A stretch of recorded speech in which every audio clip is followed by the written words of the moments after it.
You have been leading the country on the path of growth, prosperity, and progress.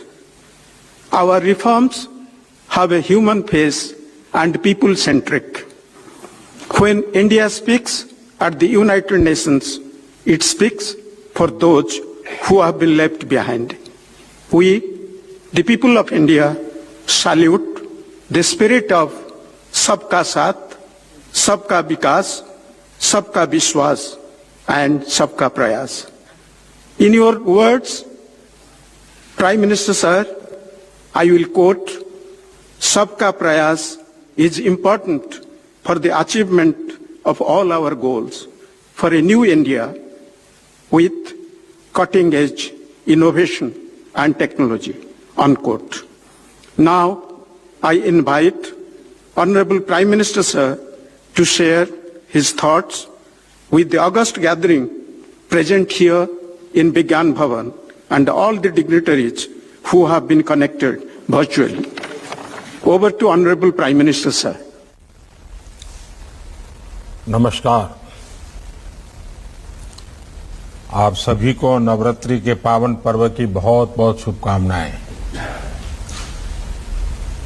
कार्यक्रम में मेरे साथ उपस्थित देश के गृह मंत्री श्री अमित शाह जी, राष्ट्रीय मानव अधिकार आयोग के चेयरपर्सन जस्टिस श्री अरुण कुमार मिश्रा जी, केंद्रीय गृह राज्य मंत्री श्री नित्यानंद राय जी, मानव अधिकार आयोग के अन्य सम्मानित सदस्यगण, राज्य मानव अधिकारी आयोग के सभी अध्यक्षगण, उपस्थित सुप्रीम कोर्ट के सभी माननीय आदरणीय जज महोदय, सदस्यगण, यूएन एजेंसी के सभी प्रतिनिधि, सिविल सोसाइटी से जुड़े साथियों, अन्य सभी महानुभाव, भाई और बहनों, आप सभी को राष्ट्रीय मानव अधिकार आयोग के 28वें स्थापना दिवस की हार्दिक बधाई।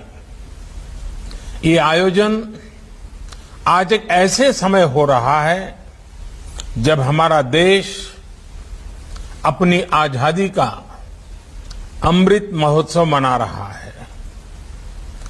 भारत के लिए मानव अधिकारों की प्रेरणा का, मानव अधिकार के मूल्यों का बहुत बड़ा स्रोत आजादी के लिए हमारा आंदोलन, हमारा इतिहास है।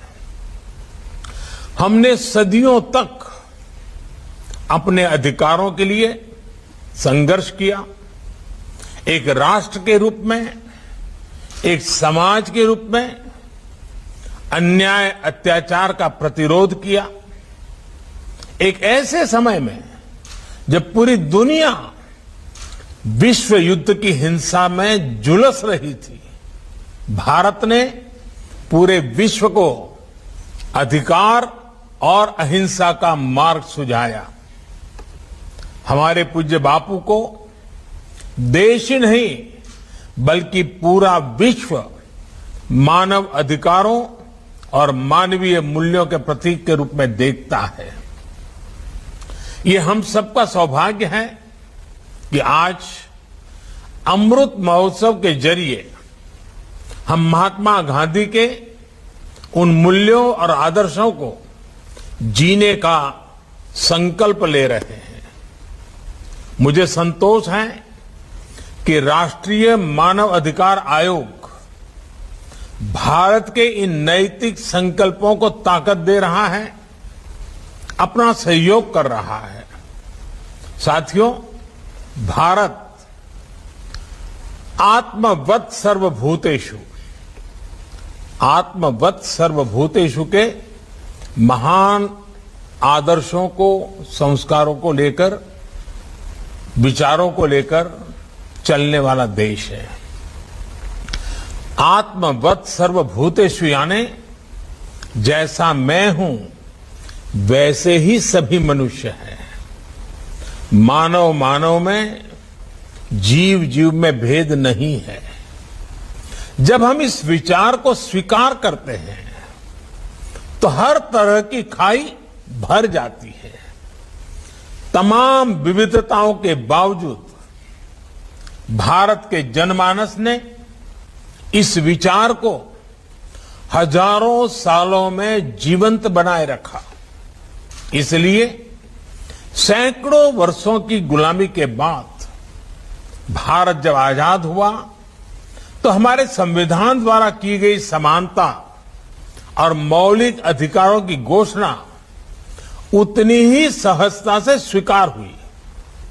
साथियों, आजादी के बाद भी भारत ने लगातार विश्व को समानता और मानवाधिकारों से जुड़े विषयों पर नया पर्सपेक्टिव दिया है, नया विजन दिया है।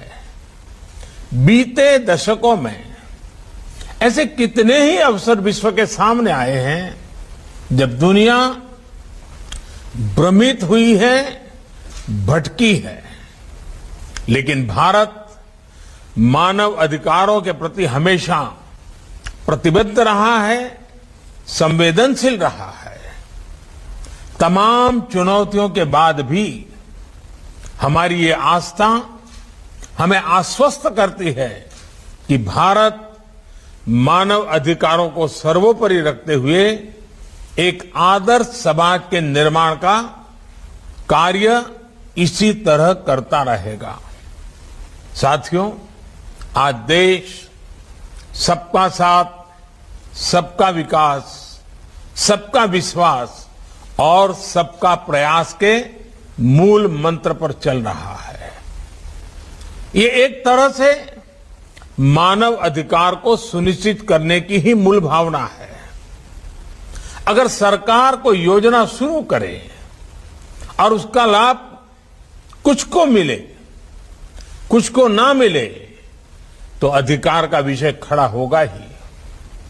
और इसलिए हम हर योजना का लाभ सभी तक पहुंचे, इस लक्ष्य को लेकर चल रहे हैं। जब भेदभाव नहीं होता, जब पक्षपात नहीं होता, पारदर्शिता के साथ काम होता है, तो सामान्य मानवीय के अधिकार भी सुनिश्चित होते हैं।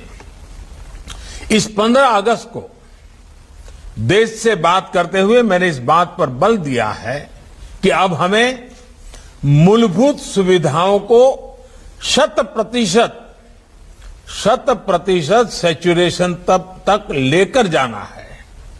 ये 100% सैचुरेशन का अभियान समाज की आखिरी पंक्ति में, जिसका अभी हमारे अरुण मिश्रा जी ने उल्लेख किया, आखिरी पंक्ति में खड़े उस व्यक्ति के अधिकारों को सुनिश्चित करने के लिए जिसे पता तक नहीं है कि ये उसका अधिकार है, वो कहीं शिकायत करने नहीं जाता, किसी आयोग में नहीं जाता। अब सरकार गरीब के घर जाकर गरीब को सुविधाओं से जोड़ रही है। साथियों, जब देश का एक बड़ा वर्ग अपनी आवश्यकताओं को पूरा करने में ही संघर्षरत रहेगा, तो उसके पास अपने अधिकारों और अपनी आकांक्षाओं के लिए कुछ करने का ना तो समय बचेगा, ना ऊर्जा और ना ही इच्छा शक्ति। और हम सब जानते हैं, गरीब की जिंदगी में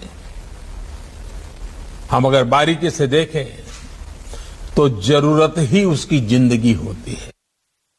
बच्चे के अधिकार की रक्षा करता है, उसका अधिकार है उसकी मां के साथ जिंदगी बिताने का, वो अधिकार उसको मिलता है। शायद अभी तक तो हमारे कानून की किताबों में सारे उल्लेख नहीं आए होंगे। साथियों, बेटियों की सुरक्षा से जुड़े भी अनेक कानूनी कदम बीते सालों में उठाए गए हैं। देश के 700 से अधिक जिलों में वन स्टॉप सेंटर्स चल रहे हैं, जहां एक ही जगह पर महिलाओं को मेडिकल सहायता, पुलिस सुरक्षा, साइको सोशल काउंसलिंग, कानूनी मदद और अस्थायी आश्रय दिया जाता है। लेकिन आज भी भारत 80 करोड़ लोगों को मुफ्त अनाज मुहैया करा रहा है। भारत ने इसी कोरोना काल में गरीबों, असहायों, बुजुर्गों को सीधे उनके खातों में आर्थिक सहायता दी है। प्रवासी श्रमिकों के लिए one nation one ration card की सुविधा भी शुरू की गई है, ताकि वो देश में कहीं भी जाए उन्हें राशन के लिए भटकना न पड़े। भाई और बहनों, मानवीय संवेदना और संवेदनशीलता को सर्वोपरि रखते हुए सबको साथ लेकर चलने के ऐसे प्रयासों ने।